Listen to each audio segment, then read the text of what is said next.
Hi friends, అందరూ బాగున్నారా? నేనైతే నైట్ డ్రెస్ కటింగ్ చేస్తున్నానండి. ఇలా 4 మడతలు ఫోల్డింగ్ చేసుకోవాలండి. నేను కూడా 3 మీటర్లు తీసుకున్నాను. నేనైతే ఇలా పాయింట్కి అండి ఎడ్జెస్ ఆపోజిట్ ఉండేటట్టు వేసుకోవాలి. ఫోల్డింగ్ మన సైడ్ ఉండేటట్టు ఫోల్డింగ్ చేసుకోవాలి. నేను పాయింట్ తీసుకున్నానండి. అది కొంచెం పొడవు తగ్గిమన్నారు, అందుకు కరెక్ట్ కూడా నేను దాని మీద పెట్టేసిన మడవడానికి అన్నీ సరిపోతాయి. ఇలా గీసేసుకున్నానండి. వాళ్ళ పాయింట్ బట్టి కొంచెం లూజ్ పెట్టమన్నారు నడుము, అందుకు నేను అలా తీసేసాను. మామూలు పాయింట్ లాగానే తీసేసాను. అందుకే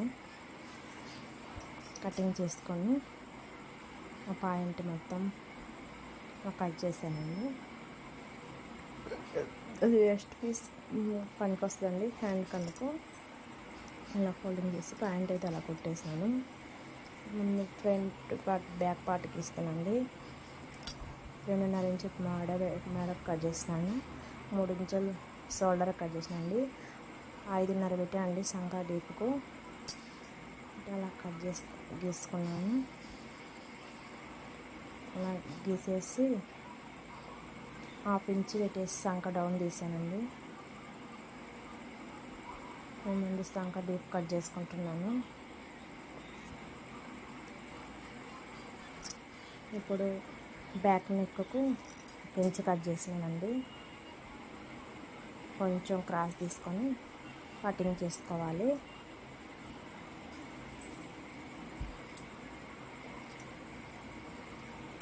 ఇప్పుడు నేను ఫ్రంట్ పార్ట్ అది కొంచెం బ్యాక్ పార్ట్ పైకి ఉందండి. ఆ కింద వెనక సైడ్ అతికే ఇచ్చని పెట్టాను. ఇది ఫ్రంట్ పార్ట్ కండి. 1 ఇంచు మనకు కుట్లలోకి కావాలని ఎడ్జ్ మన సైడ్ ఉండేటట్టు కట్ చేసుకోవాలండి. నేనైతే షోల్డర్ 3 ఇంచులు తీసానండి కిందికి ఎడ్జ్లకి. మెడ డీప్ 3 ఇంచులు తీసుకున్నాను. సేమ్ దాన్ని బట్టి వెనక పార్ట్ కట్ చేసుకోవాలండి.